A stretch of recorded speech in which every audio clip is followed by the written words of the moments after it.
Okay, we're back. Sorry, having a little technical difficulties. It's the first episode doing everything by myself, self-published, um, produced, all by myself. So just relax, please. I think while I was remote viewing Two's Planet, it was all green trees, clear sky. For some reason, you need a clear sky, a blue sky for something like this.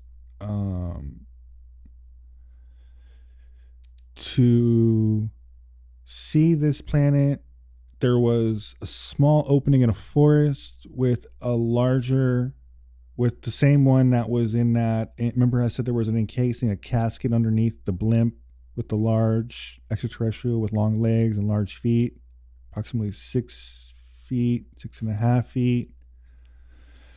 That individual, the same type of that being, extraterrestrial, was in the middle of the woods with, I'm assuming, a mother and a father and a child.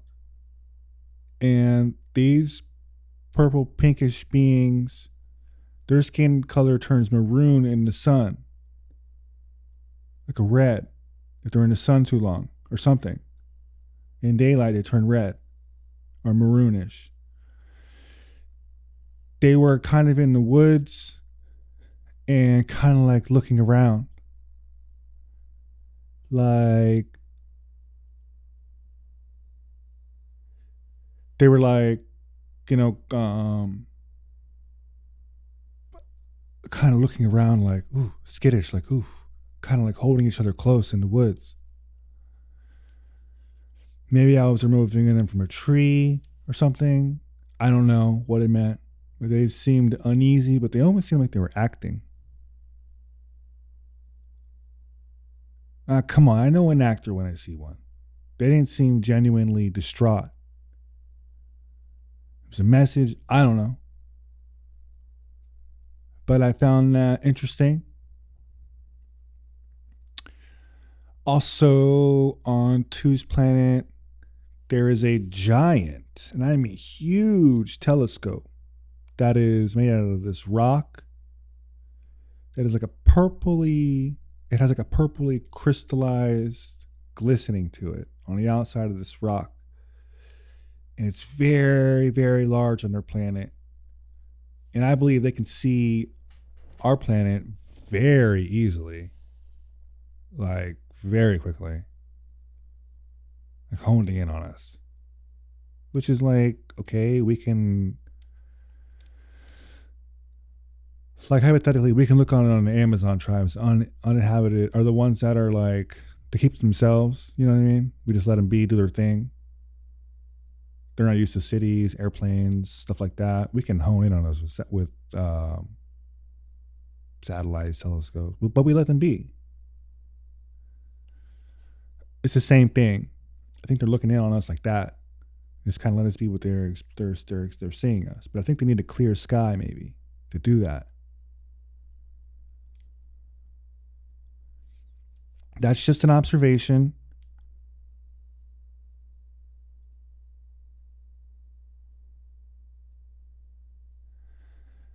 And I know in my heart that it's possible that we may have visitors one day.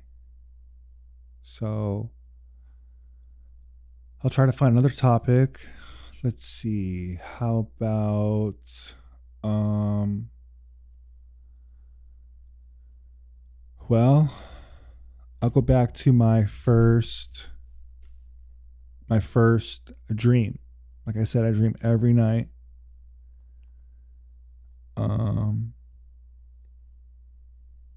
It's exhausting. A lot of them are nightmares. And I have to be careful who I sleep near, because if anyone's playing music of a familiar, like, I'll say for instance, to an artist, and I've heard them a lot. I know that song. Who is that artist? Got it. The same thing happens. I'll dream of that person because I know that voice. I know that song, or I know that person's voice. So if people are talking around me while I'm sleeping, playing music, a movie, something like that, I know in my heart that I'm going to see that person in my dreams. It's unusual. Not all the time, but like I've fallen asleep with my headphones on, playing music. Maybe you've tried it, maybe you haven't, by accident. You don't have a dream. I sometimes do.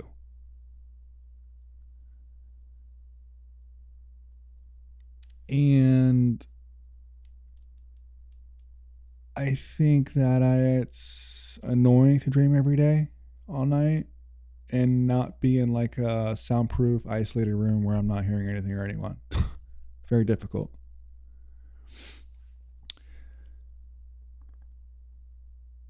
My first dream that I've had was in 2003. It's now 2026. I can't go back further than that dream. It, to me, is a very sacred memory that I keep very close.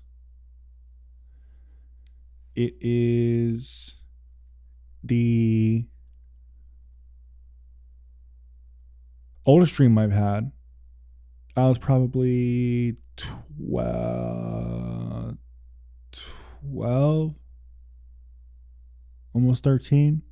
It's born in winter, so this is probably like spring, or it was warm out, so probably spring, maybe summer.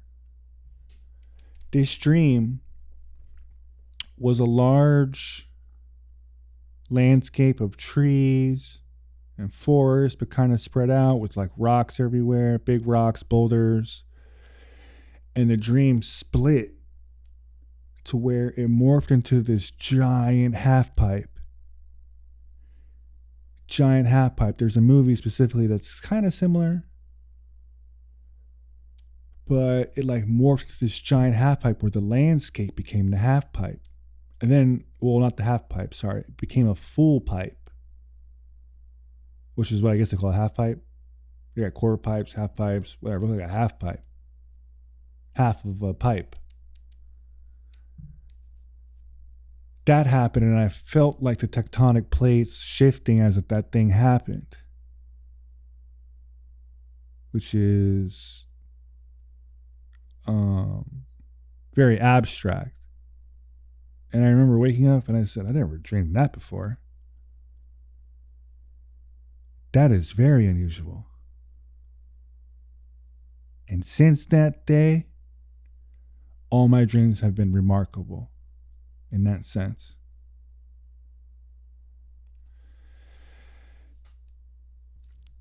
The next dream that I had that was, and I don't write any of them down. This is the first time even really talking about it on a podcast, which is really cool. The next dream that I had was me flying. Where was it over? It's an undisclosed area.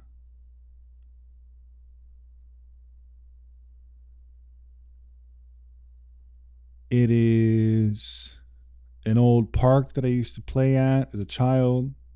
And I remember running and then jumping and then somehow flying really, really high. And then as I came down, my feet went and like ran as I was landing. So it was a perfect landing. Perfect. Flawless. Ironically, at that same location, there's that sequoia tree from Forest Planet, which I didn't know. Some sort of a beanstalk tree or something. That dream I flew, and then I think I flew a couple more times. Oh, where the Grand Mothership approached and the V with the hand glider jumped out the dimension with the rainbow thing, I flew there too. And I remember after I flew there, I immediately went out the backyard, put my headphones on, and like did the like whoosh, with my arms out. Like, yeah, I did it. I was much older. I probably looked really dumb doing it, but it's whatever. I was very, very happy to achieve that thing. The next area that I dreamed was near my old house growing up. Again, another old house that I lived at. And the same thing. I ran and jumped with the wind and went whoosh, whoosh, whoosh, but I kept going higher. I was like, I'm going to go as high as I can. Whoosh, whoosh, whoosh. And then I looked down like this. I'm looking down the microphone right now, like this. It's like, huh? Oh, I'm way too up here. And I got scared. And I immediately came down and landed. Perfect landing. But I flew too high that time. Way too high. There is those are the three big flights for me in the dreaming for flying. The next flying experience I had, I was in a city asleep. A very beautiful city, I might add. And I was flying a car, convertible, in the sky to a courthouse that is in the sky. A courthouse in the sky. It's definitely in the forward times. And there is a, like, you know how you pull up to like a parking thing and the thing goes up and you go through and it comes back down when you get your ticket? It's the same thing. I pulled up to it and I was late for court about something, about a traffic violation. Because in the forward times, that's about really all it is, just traffic tickets. There's not much crime. It's all peaceful. I guess we're trying to wait on some things that are coming. I don't know. But I pulled up in the convertible, tried to find my ticket. It opened up. I went through, and then I don't even remember parking. And then I ran inside the turnstile, and that's all I remember. I was late for court for a traffic ticket. Someone was. So the next experience I had while flying, maybe the last one. These are all out of order. But I'll say the first one. Okay, the first one was the first remarkable dream was the half pipe dream with the tectonic plates moving like that. Second one, I flew over the park that I grew up at and played as a child with a sequoia tree from Planet 4. The next one, I flew over my old house by the Grand Mothership. And the last one I flew over is like by my old house growing up in like a cul-de-sac or in a roundabout.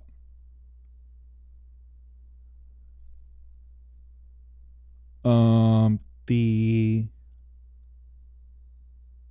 last thing I was going to mention. Oh yeah. Then the flying car, late for a traffic ticket in the sky. There's like a courtroom in the sky or something.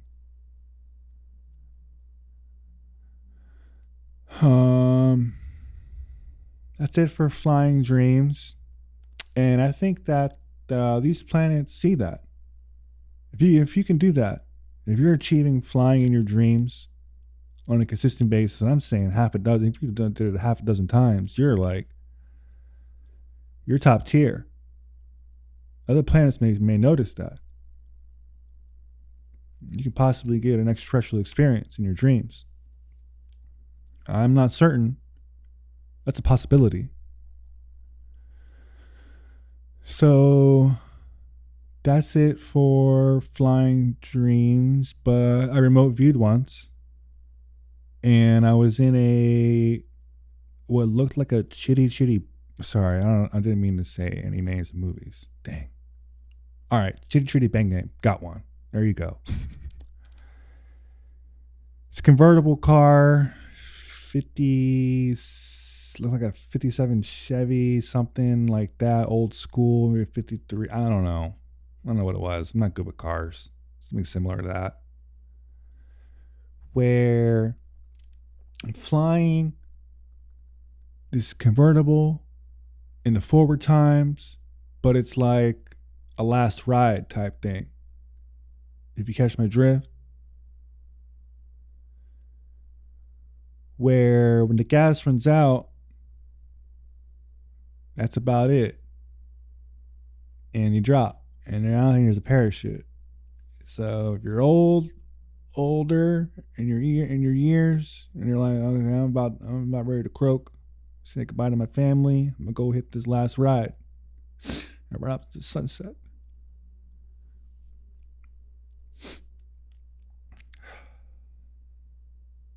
Sorry.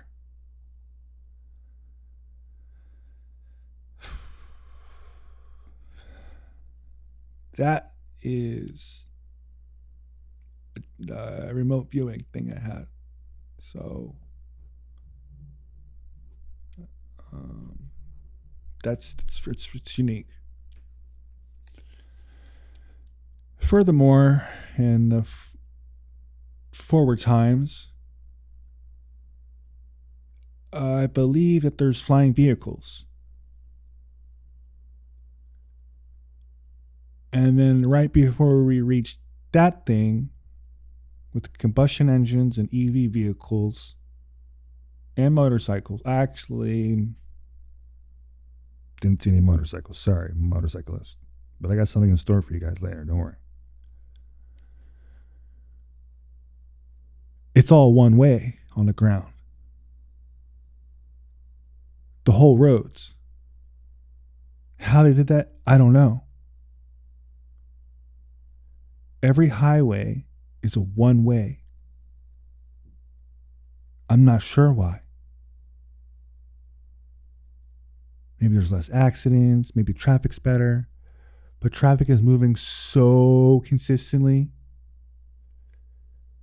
that no one's really braking, no one's really turning or merging somehow. But there's a way to merge onto a one-way highway. How? I had a dream of it, but it's so optical illusion-y that I can't describe it in words. You would need a quantum computer to figure that out. Whether or not the opposite way is underground in a tunnel to somehow defeat traffic is beyond my comprehension. That's the only thing I can think of. And if we're driving on the ground and there's traffic, okay, why don't we take this side of the road and then oncoming and then just make it all, and just get rid of the divider and make it all one way? It doesn't fit with today's society, and I get that. Why? Because these roads were built a long time ago to do that thing, which is keep traffic moving as best as possible. And maybe we didn't predict this many cars in this area when the roads were built. So we widened the roads. We're going to keep widening roads forever because there's more cars in this less condensed area. I don't know for sure. I will say that is all a thing of the past in the forward times, which is when flying cars are affordable. At first, it appeared that it was for the select few on autopilot on certain times of the day, where it's chill. It's on autopilot somehow. It's not manual. The difference in what I saw was eventually everyone's allowed to do it. and they take all the cars off the road. Why? Because they're flying now on these major highways in the air on autopilot. I don't think we reached manual yet, but on Two's planet, they somehow did that. He's looking out the window with his hands behind his back, like he's just like so proud of, and his nephew or his son with his robe, or he has like a cape robe. It's blue with black dots with white furry outline. And he wears it very proudly. And he's shorter. He's not as muscular as his father, too, with the big shoulders, big arms, and the shoulder pads. But it's cool. He's getting there. I'm not knocking him. But there's layers of their flying cars, whereas it seems like one goes by, one goes above, one goes underneath that. It's like on manual somehow. And there's no accidents. So when we first get to achieve that thing called flying vehicles, I believe it's on autopilot. It's just you get in, it goes up, takes you to your spot. And somehow on the ground, there is these real slick vehicles that are all black that are like,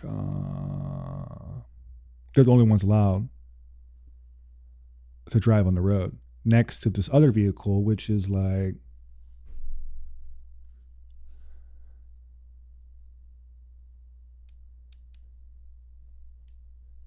it's like a big bluish, blackish, white camouflage steel square thing that just drives on the road. And this is like the Department of Transportation.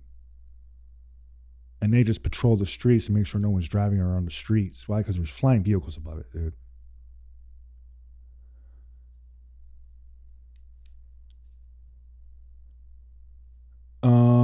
The difference in if those things... Oh, getting back to the slick back black vehicles.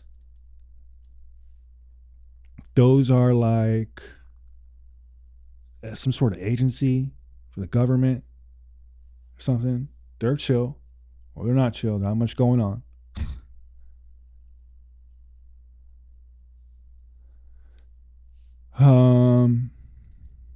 And they're fast.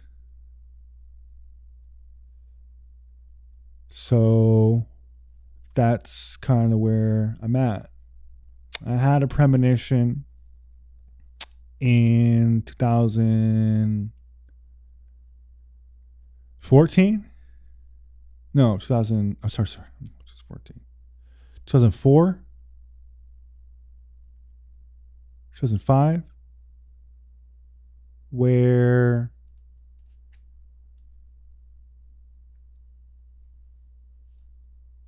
there was every car combustion engine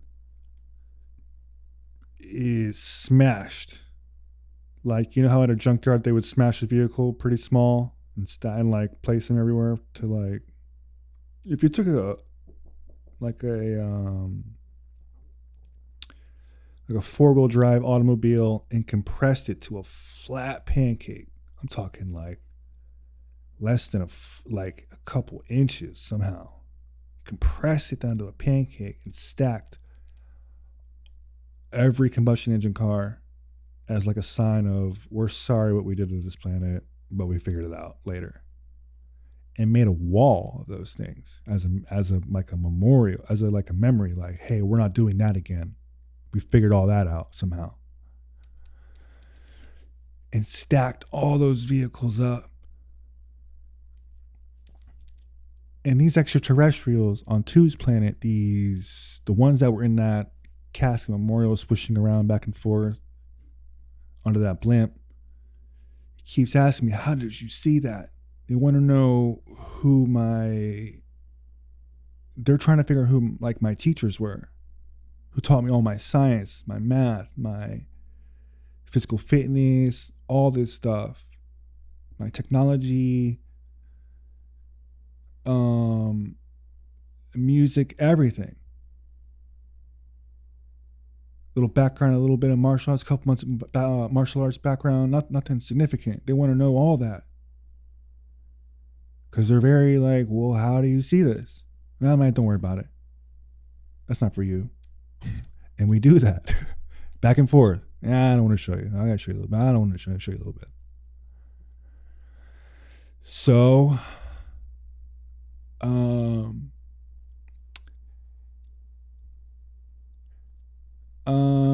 it's appropriate at times to see things very far out. And those are all the good predictions. I don't see much of like doomsday stuff. Like, because I saw all like bright stuff in the forward times. And maybe I saw the other half of the possibilities of how it would not turn out so good. And that's for me. I'm not disclosing that information. I'm not here to scare the public into thinking we're under attack by extraterrestrials and the world's coming. No, I don't think that. Matter of fact, I vaguely studied Mayan prophecies, vaguely, in ancient civilizations, something. And on this side, it's like a temple. And on this side, it's like a pyramid. And in the center, there's like computer chips. And at the top, there's something. And that's just how it is. And if anyone wants me to go into that, please like and subscribe. Once I reach a certain amount of followers, I'll get into all that stuff. If I reach that. Or if I get a bunch of comments saying, no, we don't want to hear it, then I won't. And I'll base it off what I get. Getting back to the flying vehicles, what's after that?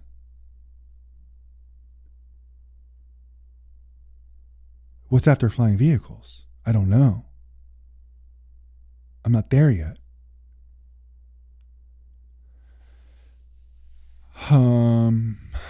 There is a few other topics I'd like to go into. I'm going to take a quick break, get some water, hydrate, and get right back to it, listeners. Thank you. Hey, welcome back. Now that we are on the topic of the forward times of humanity, I don't like giving a lot of predictions. Excuse me. Hold on.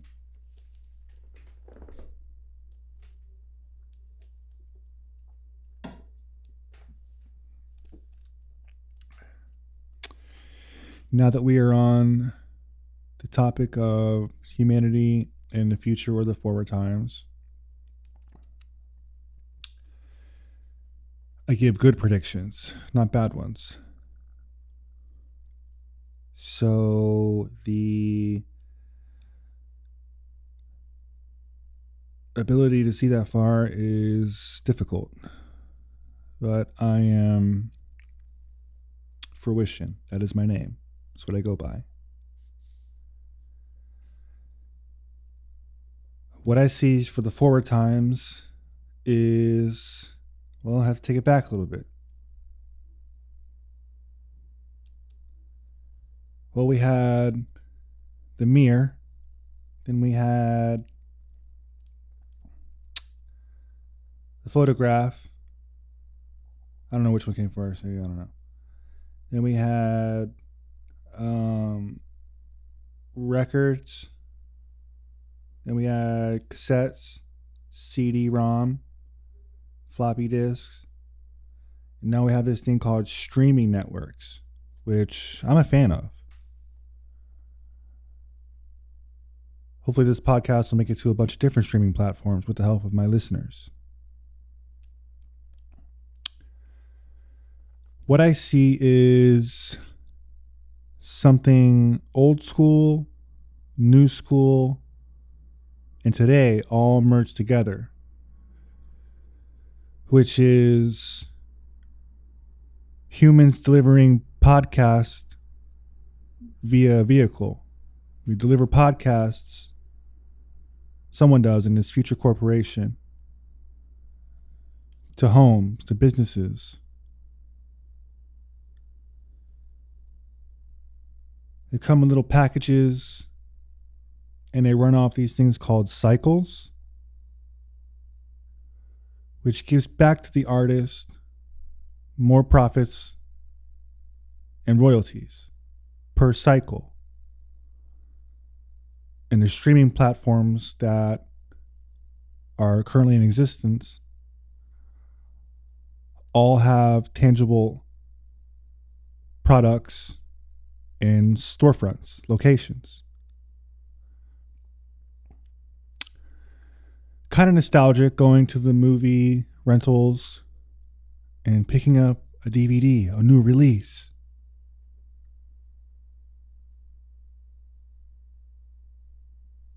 Returning them. It was a family experience that the adolescents today aren't experiencing. It's simply, hey, open your phone, click on this platform, and you get movies and TV shows exclusively to those platforms, which is cool.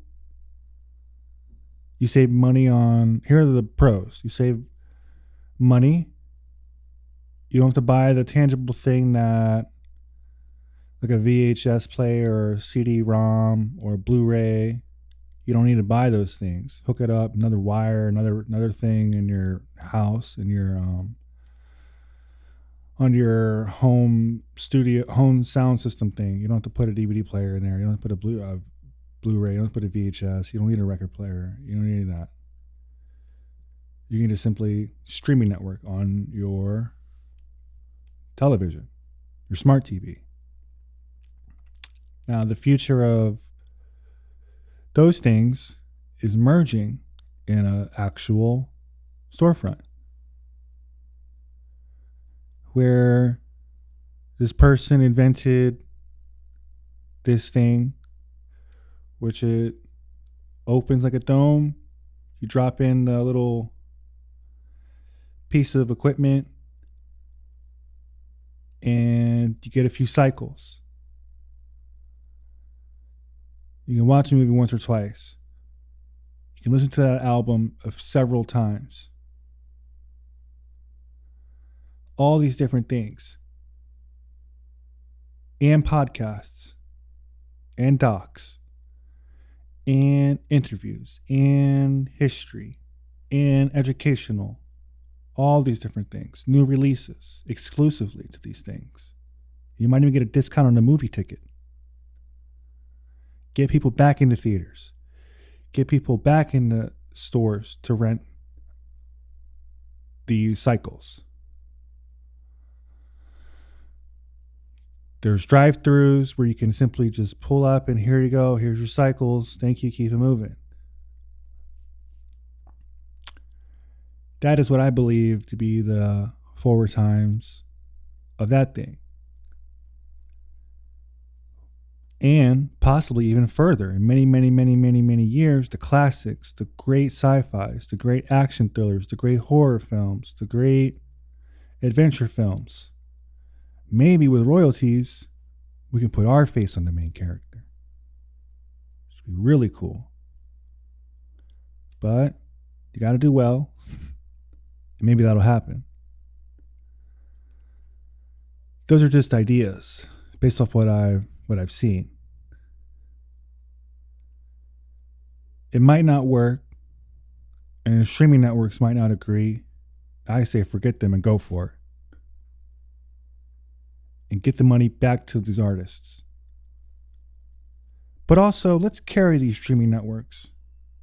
Why? Because they carry the future. And AI is only getting stronger. And I suggest the United States government come up with some AI watermark that is stamped and approved by the President of the United States of America that says, hey, this is not fake news. Little watermark on the bottom left, bottom right, top right, bottom left, something that says, hey, this is AI, not this isn't AI. And I think everything should have this thing, which, hey, you are now entering this thing called, you're scrolling. And in 1,000 years, they'll go back to the ancient scrolls. Say, man, they were dumb. Or, man, they were cool. But they didn't figure it out. They didn't have that watermark. That's just my interpretation of what I've seen. It's the future of streaming networks. It's a stream, it's a pond, it's a river. I don't know. I don't know what it is in the forward times. But they're generating I don't try to get too political or economic, but they've generated a lot of wealth. And if movie production companies are going down, while streaming and AI goes up, and screenwriter profits go down, because the chat boxes or no chat boxes, which are very unique, very special for educational purposes and entertainment purposes. I think that we need all to come to terms with this thing called artificial intelligence is exceeding rapidly, and it's pulling on humans to catch up quicker, and that's not fair. Why? Because there's a new generation coming up. They're called children that are going to be teenagers and adults. And we're not AI, we're humans.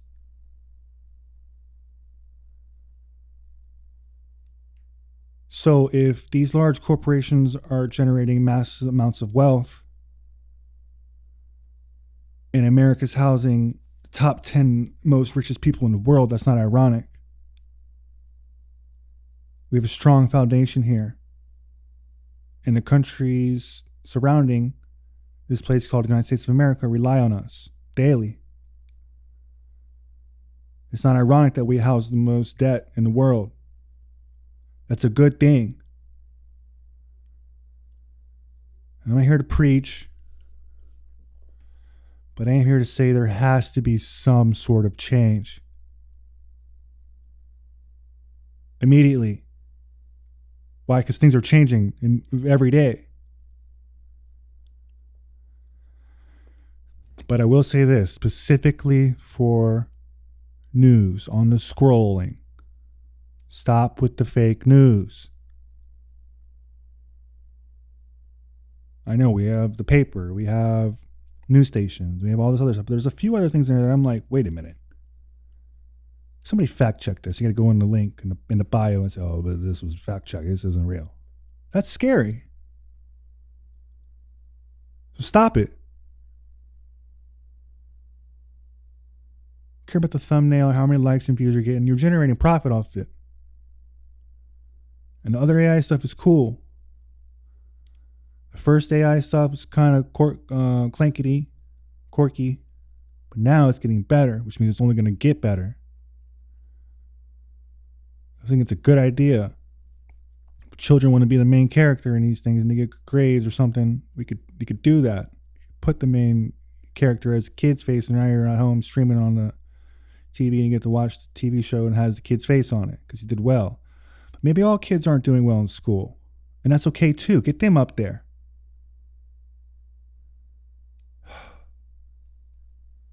I went on a little rant there. I'm sorry. But times are changing. We need to change with the times. Thomas Jefferson said that. I got a lot of people I care about. MLK, Washington Carver, so many of them. But I'm here to talk about extraterrestrials. That is my specialty. So I will leave it at that. That is my future prediction of streaming networks. Thank you. Hey, welcome back to the next episode of the podcast. This is Fruition. This will be my last episode, and I'm going to pass the mic to the next individual. First off, let's see. The last episode I was speaking about remote viewing on Two's planet for a message.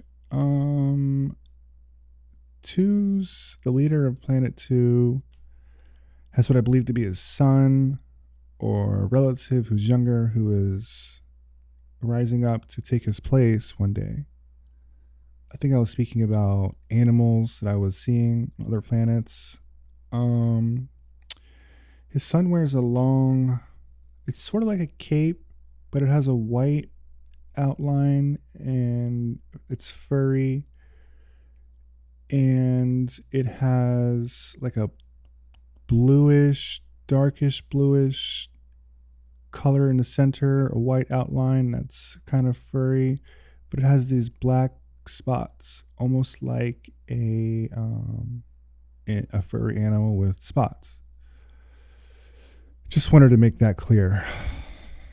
Next up, I will talk more, just really quick. I'll just give a rundown on the planets that I was speaking about. On the sixth planet, it's blue, black, with a red center, a red dot. I do have information on these planets, so I'm not going to lie and say I don't, but I was concealing it for my own personal sanity, basically. The leader of Planet 6 is bodiless, but he has a spine. He's a decent individual, and I'm a human being. So it's, like I said, it's hard to differentiate the two. He is on a concealed planet, and it's blue. This individual knows everything about us, but is more like into entertainment stuff, like movies and stuff. I'll possibly get into that one day, but for now, just keep it like that. Seventh planet is the Jurassic planet, with the tower that holds the extraterrestrial baby and orange fluid with the pterodactyl.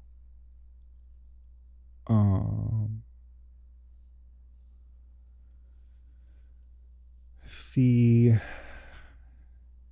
eighth planet is more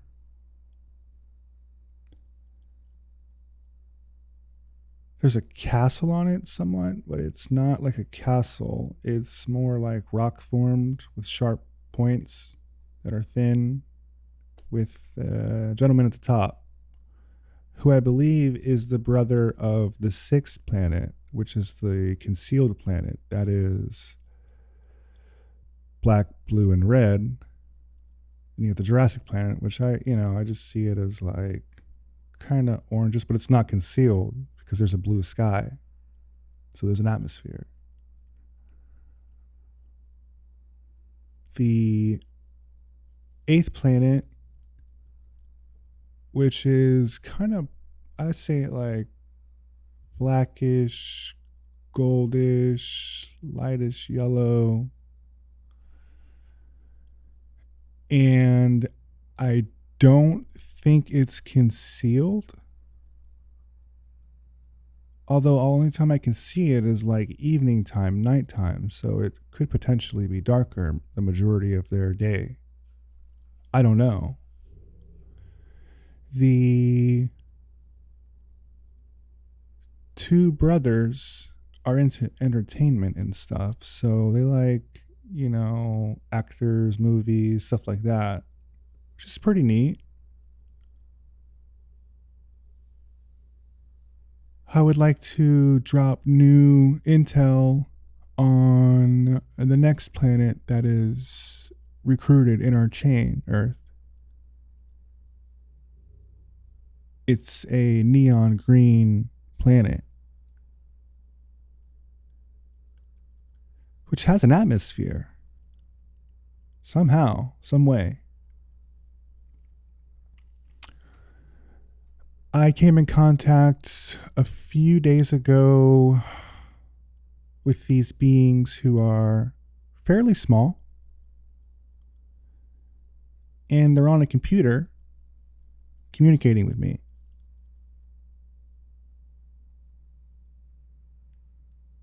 The gist of it, I can't understand the language, but the gist of it is They're on an expedition.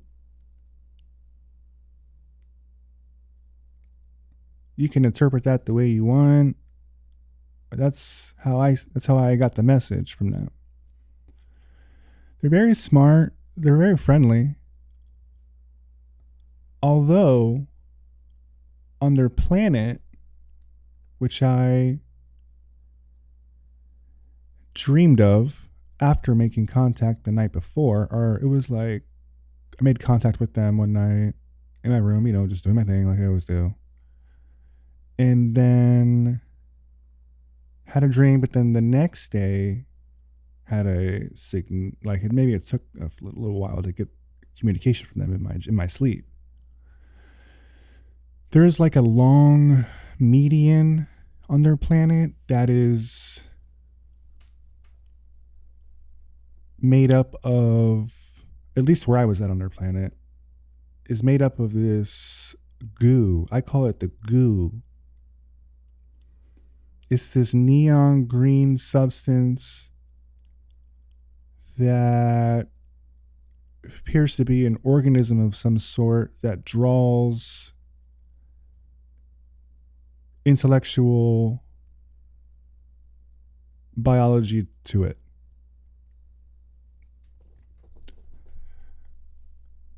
What I gathered from it, it's enticing, compelling, but not euphoric. You don't really get like a euphoria from it. You get some sort of, it's just drawing you into it.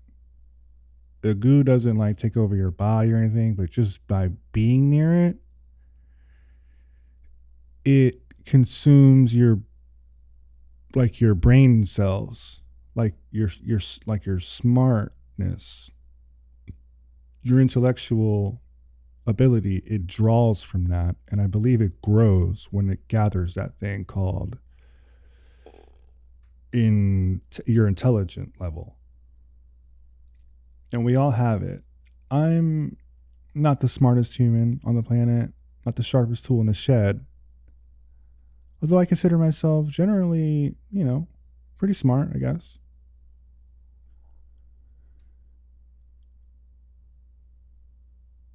What this goo does, I don't know if it's for interstellar travel.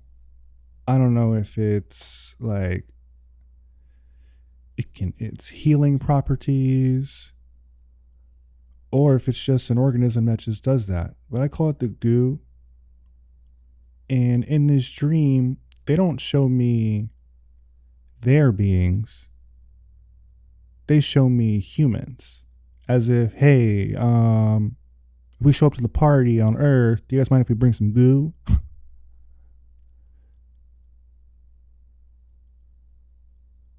I don't know. So we're all just kind of like separately together for now. So in the dream, I had myself walking up towards it, and there was other humans that were like drawn towards it too. But it's kind of hard to leave because it's very like enticingly, not like you don't get like a high from it, or like you don't feel like you're in a drunk stupor. It's just like, I don't know. I can't explain it. The humans were gathered towards it, and then you could feel yourself get like dumber. And you kind of like walk away, and you're like, well, okay. I immediately have my smartness back. But you kind of want to hang out there forever, but you can't, or you can. After that, sorry, I just remembered. There's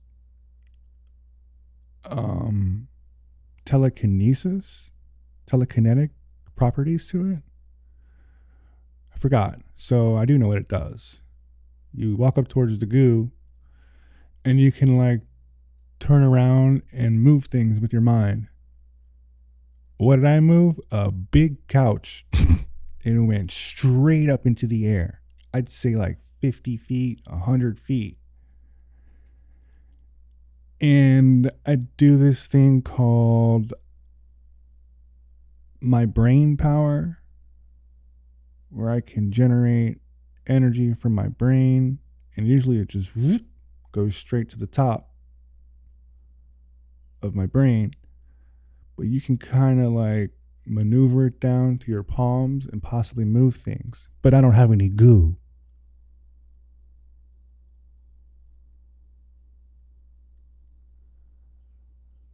On their planet, I did. I moved this couch, like I said, about 50 feet up in the air, maybe even 100. I was like, well, that's incredible. And it was distant. It was maybe 100 yards, 200 yards away. After that, I kept moving. I was like, well, that was neat. Kept going. It led me to like a corridor, to another room, and opened a room, and there was people working on high-end luxury vehicles. And that was a dream. I don't really know much about it. So I woke up and I was like, all right, we'll take you. You're on the team. You're on the team. You're good.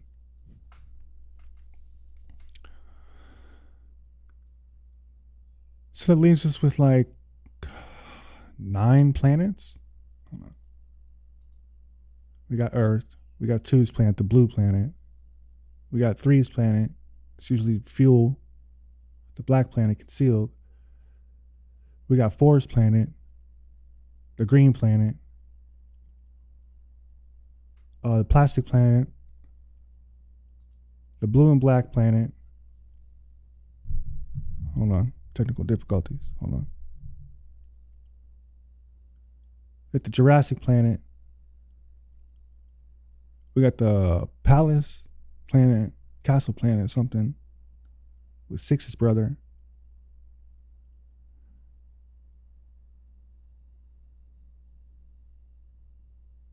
And I forgot the Jurassic planet, Palace planet. They're hard to keep track without writing them down. And the Neon planet. So we're right around 8 or 9 planets. And then, of course, the green and black planet. So 1, 2, 3, 4, 5, 6, 7, 8, 9. Maybe even 10. I'll clarify all this in the diagrams. I got pictures coming out on Instagram. And it's going to go over all this because I don't really write much down. I'm not really going off any notes. Basically read my entire book titled Specialty by Fruition. And I'm just going to keep going.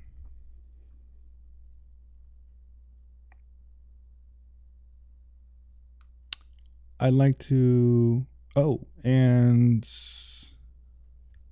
last night, or this morning, I guess, I say congratulations, Fruition. I had my first lucid dream in my whole life, which I told on the podcast. I dream every night, every single night. It's a normal day. Slept, woke up, went back to sleep, and I was 100% in control of my dream. I was just walking around. I sat in front of a TV eventually. You know, the old TVs with the cable box on the top. Yeah, I did that. And that was impressive. I woke up and I was like, whoa, hold on. I've never been in control of my dreams.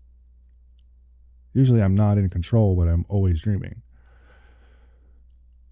So I might be like elevating in the dream world, or as I call it, the dreamscape, which is just me. It's just me. And I'm really impressed. And I will say thank you for listening to Fruition. and they'll describe their origins and their purpose. So I want to thank everyone. If you liked and subscribed, I really appreciate that. And let's continue. Thank you. Hey, back again. I just want to say thank you for listening. This is technically the first episode,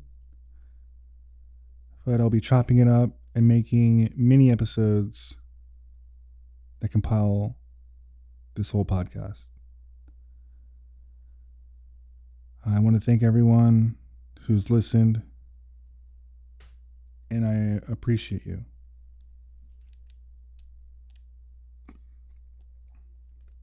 If you have time, like and subscribe. Thank you so much. Now we're going to have the next individual come on,